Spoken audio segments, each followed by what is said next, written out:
Have you guys seen this? Arrested Development. College students issued Play-Doh and toys in response to Trump's win. Historic Trump victory sends triggered leftists to their safe spaces. Wait a minute, what is this? One-eyed symbolism? One-eyed digital symbolism?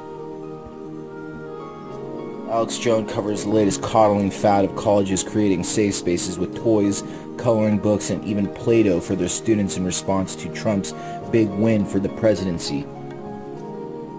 Trump rattles liberals and globalists.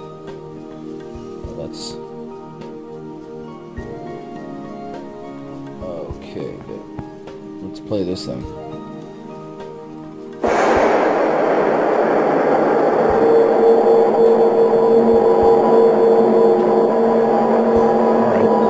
Young liberals, gripped by delusions, fueled by a propagandized media, are basically demonstrating that they are essentially children. What if this, all of this, is a simulation? I mean, it's a crazy idea. If you've ever wondered what a scientific takedown of civilization would look like, you're in the middle of one. The globalists, in hundreds of white papers and scores of books that I personally read and reviewed, talk about how we're dumb animals and how they're this advanced breakaway species creating a separate or breakaway civilization. Yes, you're living in the middle of a science fiction book for real. There's a powerful video report up on Infowars.com. Our investigative journalist, John Baum from Infowars.com, titled, Trump Triggers Liberals and Globalists. Well, of course he triggers the liberals because they're not really liberals. These are the brainwashed, drone-like creatures raised by television in single-parent homes.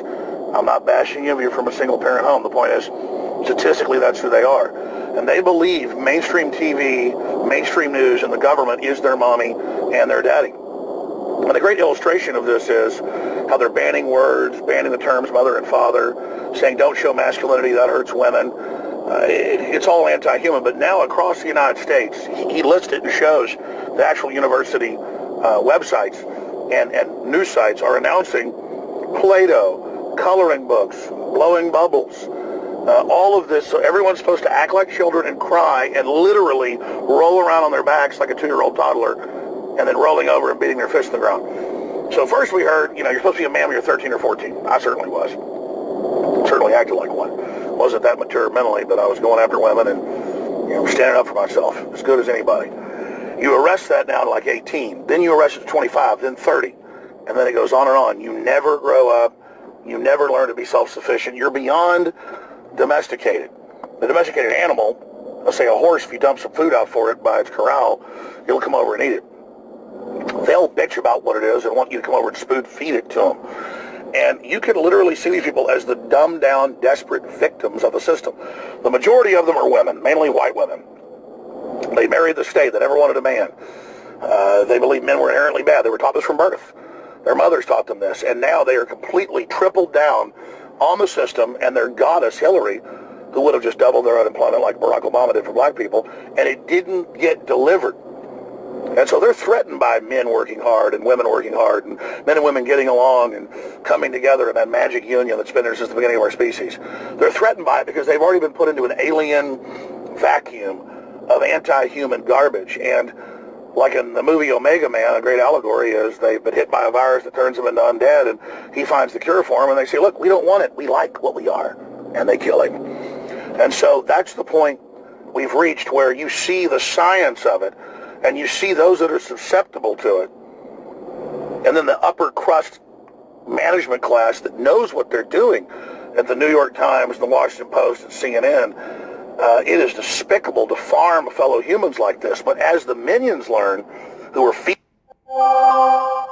on the lower farm produce, as the minions of the subhuman class learn, because the lower class is even seen as human, the elites hate you and their own children, their own families just as much. Everything they do is a manifestation of the sociopathic and psychopathic tendencies they have. And everything they do is a projection of, oh, Trump wants fascism, as Hillary and Obama persecuted the press and launched all these wars and turned loose radical Islam worldwide and did everything else they did. And now they're reduced down to Play-Doh and blocks and crafts, and the schools put out the headlines, it's time for a cry-in. And everyone comes and collectively cries. And notice it's the big mega banks and the big mega corporations that 100% fund the curriculum and the directives of these schools. And while they fly around in jumbo jets with their string of 10, 15, 30 mistresses, like Eric Schmidt has, who he makes wear hoods over their heads when they come off the airplane so no one can identify them, you aren't allowed to have a woman because it's misogynistic, or you're not allowed to have a man. So they live, we sleep. That archetypal image that Drudge put out, or the Drudge push, saying, feel the air, touch the water, look at the trees, look at the sky before it's too late. When Zuckerberg a year ago was walking into his big meeting with all of his minions seated with AI goggles on, they're no longer even bipedal. They are now crouching into the matrix, losing their humanity. So here's the thing. We can laugh all day at social justice warriors who've had their humanity taken from them and then are told to go out and fight and bring others down. That gets them ahead. It's not funny. Because these were our fellow humans that did not get breast milk, most of them. Nothing against people that didn't get breast milk. There's some folks that are incredible that didn't get it, still were okay, but on average, the brain is about a third smaller when you don't get the breast milk. So if you would have been a genius, you're just normal. If you're going to be normal, you're going to be cognitively basically at a disadvantage. It's full of the exact fat, the exact sugar, the exact protein, the exact enzymes, the exact vaccines of the colostrum that your mother gives you in the first month.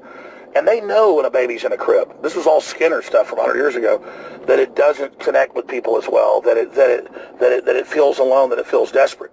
Now, that person ever ends up being with somebody who loves them, they can actually bloom later. But it's meant to make you where you never have that connection because everybody else was brought up in a pod. And so it's the beginning of the end of humanity. This is all in the mainline psychology. The pop psychology is there to just keep you down. But in their own psychology, it's almost all weaponized Pentagon control. But here's how the best laid plans of mice and men often go astray. In this tale of two cities, the best of times, worst of times, it's the very Pentagon people and psych warfare chiefs and folks that were compartmentalized that now see the full master plan that are the ones leaking the information. So it's the patriots, it's the true conservatives, it's the true liberals that blew this whole system wide open and have only begun to fight if this isn't reversed. The technocracy wants to revel in seeing general humanity fall. But before that happens, humanity will put up a fight. But I just want to ask the SJWs a question. Do you not see the patronizing of how you're supposed to play with Play-Doh and have cry-ins and just display how hurt you are to mommy and daddy instead of going out and changing things, building your own companies, building your own systems, writing your own literature, creating your own art, creating your own media, creating your new world? Instead, you're taught you whine to the system and cry supine on your back, prostrating yourselves before the idol of the corporate state. And the very corporate state that launches all the wars, dehumanizes, and does all this, and that runs the universities that you claim you're fighting, is really your mommy and your daddy. And here's the thing.